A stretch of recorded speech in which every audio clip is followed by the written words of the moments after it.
CHS 2025 का exam हो चुका है, उसके बाद उसकी प्रोविजनल आंसर की भी आ चुकी है, कुछ दिनों में फाइनल रिजल्ट भी आ जाएगा। लेकिन आखिर एडमिशन का प्रोसेस क्या है, रिजल्ट के बाद या आंसर की के बाद क्या करना होगा आपको, और उसके बाद आप काउंसलिंग कैसे कराएंगे, उसमें एडमिशन प्रोसेस फाइनली लेंगे कैसे, ये पूरी जानकारी इस वीडियो में हम लोग जानने वाले हैं। नमस्कार, मेरा नाम है आशुतोष राय। मैं पिछले 8 सालों से सीएचएस और अलग अलग एंट्रेंस एग्जाम के लिए बच्चों को पढ़ा रहा हूं। मैंने खुद वो एग्जाम दिया है, मैंने खुद अपनी पढ़ाई सीएचएस बीएचयू से करी है, और मैं आपको पूरा प्रोसेस गाइड करने वाला हूं कि आंसर की या रिजल्ट के बाद आपको क्या करना है। तो देखिए, सबसे पहली बात, अगर आप बुलेटिन देखोगे ना तो इसी में सारी इंफॉर्मेशन होती है, तो आप इसको अच्छे से पढ़ोगे तो आपको सब जानकारी मिल जाएगी। आपका देखिए आंसर की 19 तारीख को आना था प्रोविजनल, वो आ चुका है।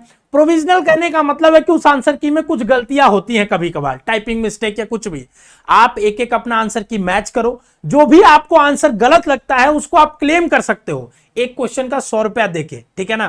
तो आप अगर क्लेम करते हो तो 21 और 22 तारीख 2 दिन है क्लेम करने के लिए। आप अपना 100 के 100 आंसर मिला लो, आपको जो भी लगता है उसके सपोर्ट अपना एविडेंस जुटा लीजिए और उसके बाद उसको क्लेम कर सकते हैं। हम लोग भी आपको बताएंगे कि कौन सा क्वेश्चन क्लेम करना है, नहीं इसके लिए आपको हमने एक वीडियो जो बनाई है आंसर की उसमें जाके आप क्वेश्चंस को कमेंट करना होगा कि ये क्वेश्चन गलत है सर।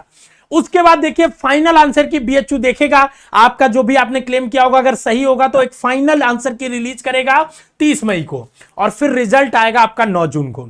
जिस दिन रिजल्ट आता है उसी दिन आपके सामने कट ऑफ आती है, जिसको कहते हैं कॉलिंग कट ऑफ, कि वो बताता है कि इतने नंबर से ऊपर वाले सभी बच्चों को काउंसलिंग करने आना है। अब काउंसलिंग के लिए जितनी सीटें हैं, जैसे 100 सीट है तो वो 300-500 बच्चों को बुलाते हैं, क्योंकि हो सकता हो कुछ बच्चे ना आए, तो ऐसा ना हो जाए कि काउंसलिंग में बुलाया बच्चों को और कुछ बच्चे नहीं आए तो सीट खाली रह जाए, इसीलिए वो एक ही दिन ज्यादा बच्चों को बुला लेते हैं। तो मान लीजिए अगर उन्होंने बोला कि 80 नंबर के ऊपर जो भी बच्चे हैं उनको आना है, काउंसलिंग कराना है, हर कैटेगरी के लिए अलग अलग कट ऑफ रिलीज होती है, ठीक है ना। तो आप 80 नंबर के ऊपर जितने भी बच्चे होंगे वो काउंसलिंग कराने जाएंगे। जरूरी नहीं है कि आपको काउंसलिंग के लिए कॉल आया है तो आपका एडमिशन कंफर्म हो जाएगा। जब तक आप सीएचएस में जाके अपना काउंसलिंग करा के वहां फीस पेमेंट नहीं कर देते हैं, आपका एडमिशन कंफर्म नहीं माना जाता है। तो सिर्फ कॉलिंग आ जाने से आपका एडमिशन कंफर्म नहीं होता, ये समझ लीजिए। काउंसलिंग जो होती है वो ऑफलाइन तरीके से होती है। क्या होती है काउंसलिंग? काउंसलिंग में आपको सारे डॉक्यूमेंट्स लेके अपने जाने होते हैं सीएचएस में। बिल्कुल, आप बॉयज में अगर बॉयज के हैं तो बॉयज में जाएंगे, गर्ल्स में तो गर्ल्स में जाएंगे, ऑफलाइन। और वहां पे आपको अपना, अगर आपका नंबर आता है सबसे ऊपर से बच्चों को बुलाया जाता है, और अगर सीट आपके तक रहती है, मान लीजिए जैसे पहला बच्चा था 96 नंबर, 96 क्वेश्चन सही किया था, तो पहले उसका एडमिशन होगा, फिर उसके नीचे 95 वाले का, फिर उसके नीचे 94 वाले का, ऐसे ऐसे ऐसे ऐसे होता जाएगा जब तक सीट भर ना जाए। और अगर आपको वहां बुलाया जाता है तो आप वहां पैसा देंगे, तुरंत हाथों हाथ कैश देंगे, और फिर वहीं पे एडमिशन लेके स्लिप ले लेंगे और आपका फाइनली एडमिशन हो जाएगा। तो ये कंप्लीट प्रोसेस है। हर क्लास की अलग अलग दिन काउंसलिंग होती है, जैसे 9th के लिए 23 तारीख को डेट दी गई है, ठीक है ना। और अगर इसके अलावा भी मान लीजिए जैसे 100 सीट के हालांकि 500 बच्चों को बुला दिया जाता है, उसी दिन सारी सीट खत्म हो जाती है।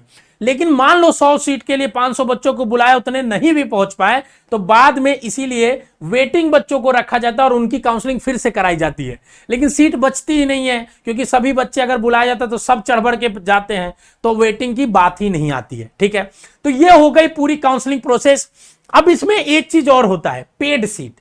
थोड़ा ज्यादा फीस लगता है और कम नंबर वालों को भी एडमिशन मिल जाता है। तो क्या है पेड सीट का प्रोविजन, अगर आप जानना चाहते हो, या हॉस्टल कैसे मिलेगा जानना चाहते हो, गर्ल्स और बॉयज में दोनों में हॉस्टल मिलता है कि नहीं मिलता है जानना चाहते हो, तो कमेंट बॉक्स में बताना। अगली वीडियो में उस पर लेके आऊंगा, ठीक है। आपका अगर जिस टॉपिक पे ज्यादा इंटरेस्ट होगा वो टॉपिक पे वीडियो पहले आएगी। अभी आपको अपने आंसर की को मैच करना है, और आंसर की मिलाने के बाद अगर कोई लगता है क्वेश्चन तो उसमें आपको जाके क्लेम करना है, और फाइनल आंसर की का वेट करना है, और रिजल्ट का मोस्टली वेट करना है, क्योंकि आपने साल भर मेहनत करा है और रिजल्ट आपका अच्छा होगा, मुझे पता है, ठीक है।